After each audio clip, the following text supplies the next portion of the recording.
G'day, it's Rob here again. Well, in a previous video you would have seen where I showed you the value of small boring bars for model work, and showed you how a small boring bar can be a lot more useful than a big boring bar, because a big boring bar can only do big holes, but a small boring bar can do a small hole and a big hole. If you just take your time, it'll get you there. And I mean, this is what a lot of people think is a small boring bar. You know, this is a indexable carbide insert tipped boring bar. It's the smallest one of a set that Banggood sell. Super handy. I leave it mounted in my boring bar 4-way all the time. And in the video I showed you this one. This is even smaller. This is high-speed steel, and we use this for the project that I showed, boring out the centre of a flywheel. You know, we're down to a really small size there. And once again, to get true accuracy, you can't just use a drill. I mean, it won't be anywhere near good enough, and to size it accurately, you have to use a boring bar. So that'll give you the finish, and it will size it at the same time. You know, if you want to go and get a ream after that, well, it's up to you, but I find the reams aren't necessary if you're really on the ball using these things. So, yeah. That's a small boring bar to most people. And here's another small boring bar, high speed steel. Here's another one, which is mounted in a block for a 4-way tool post. That is the same family as that one, actually. And here's another one in a quick change tool post mount for the shorebloom. So these are all what most people would call small boring bars. But that ain't a small boring bar. I mean, that's not even close to what a small boring bar can actually be. And I'll show you some small boring bars that Banggood have sent me that are truly incredible. They're spectacular. And the smallest one is just, yeah, it's simply out of this world. So yeah. We'll go and have a look at them now, and yeah, this is something quite extraordinary, really, for the average lathe user. So here they are, next to what most people think is a small boring bar. These are truly small boring bars, and yeah, I'll take them out to packets and have a look at them, and we'll use a couple. First off, here's a couple of screen grabs on what we've got and what sort of money you're looking at.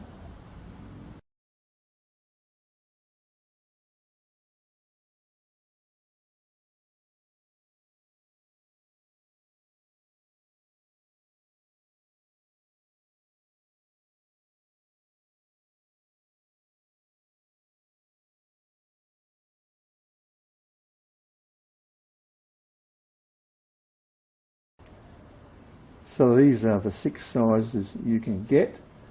They are carbide steel. They're all round shanked, no flats on them. The prices range from $22 Australian for the big one down to $6.89 for the small one, which is, I think, quite reasonable. And then you've got to throw in about $3 for postage, $4 for postage if you're in Australia. So they're Australian prices, so you have to go to the site, select the size you want, and see what it costs, and also see what the postage is that applies to your country. Now these are Drill Pro brand, and I've used Drill Pro brand end mills, and they've been absolutely first class, beautifully made, tremendous.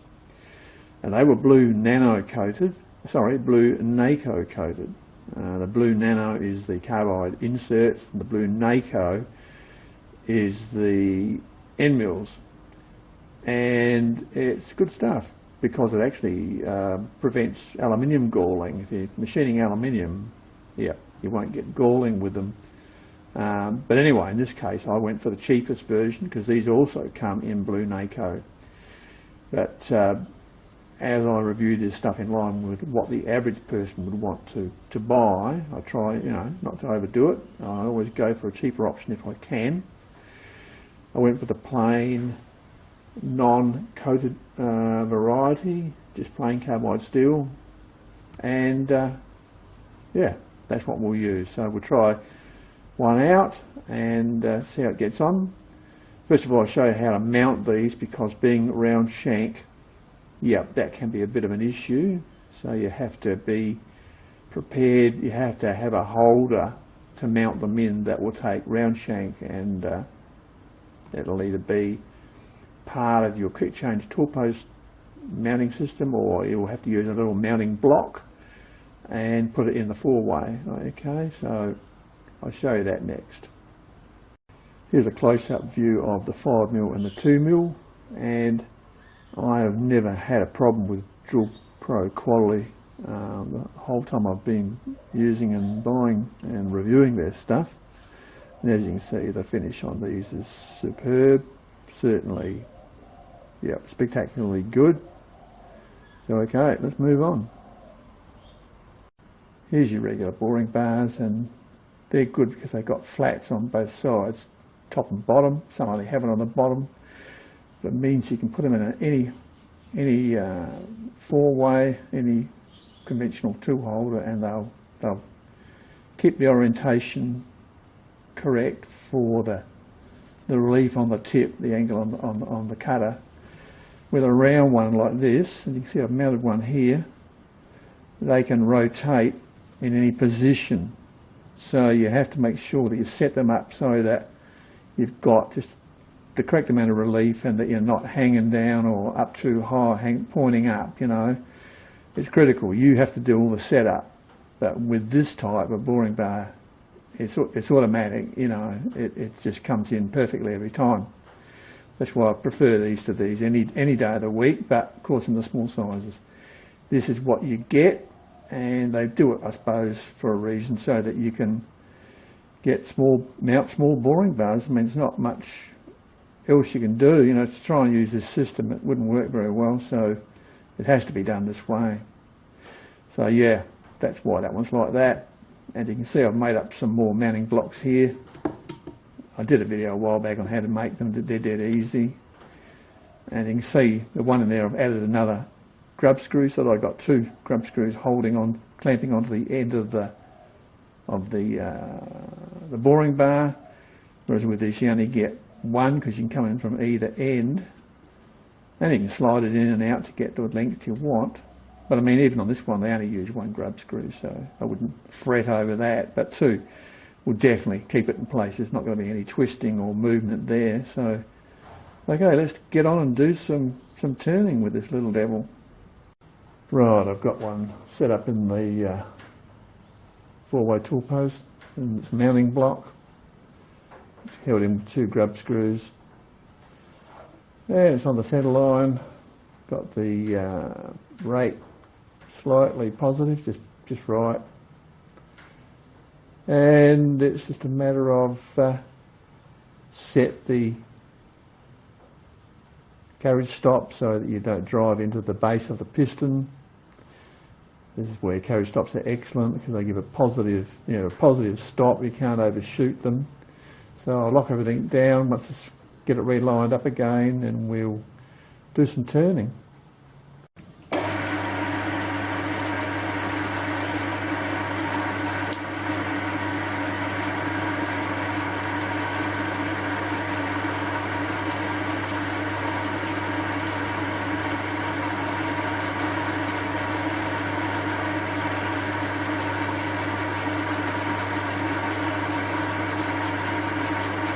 Very sharp.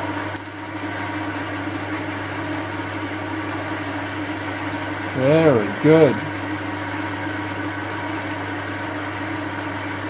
This is the finest feed I've got. Stainless steel.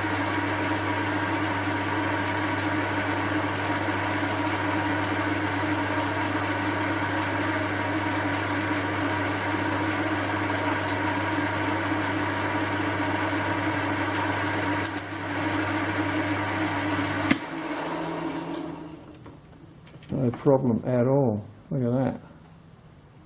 Beautiful. Beautiful. Okay, I'll get on with it and finish the job off. You can see that it does a damn good job. Sharp as a razor. So here's the mounting block with the boring bar in it. Here's the wall thickness we started with, and it's in stainless steel. This is what we finished with. And we went down between the shaft and the wall. Finish is fantastic, no problem at all. So yeah, really, really good. And this is what, what I'm saying, you have to have small boring bars to work on model engines and that, because that's the only thing that will cut it.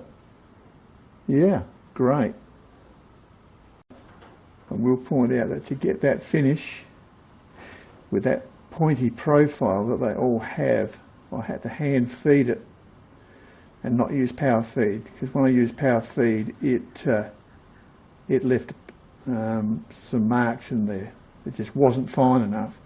So when you're using, really pointy, very, very small radius tips, or virtually no radius tips like this, you basically have to do hand feeding and use a magnifying glass. Just feed it in and you can get that sort of finish, no problem. It's quite easy.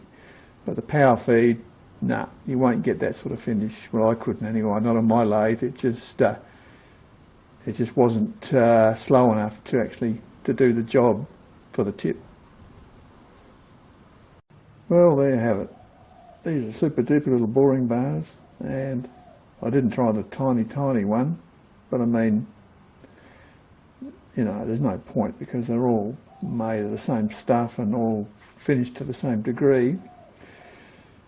You'd use this on some really small job, and I haven't got one going at the moment, but certainly, yeah, it did the job great. The one I used, the 5mm, and I honestly can't see how you could go wrong with this. If I was to get these again, I would get the blue Nikon, because thinking about it, probably, if you're doing model work, you'd be working with a lot of aluminium, and that blue Nikon finish, not galling, would be a big plus. You have to pay more for it. Check the prices and you'll see what I mean. But, well, I mean, it's either get the blue Nikon or get these and then just use a bit of cutting fluid with it, same as you would with a carbide burr, and it'll work fine. So just a bit of, a bit of kerosene and away you go. Anyway, that's it from me. Hope you enjoyed it. The link to the product is in the video description. And yeah, I'd give this a 10 out of 10 for sure. This Drill Pro stuff is really good. Good stuff. Okay, that's it from me. Hope you enjoyed it. See you next time. Cheers.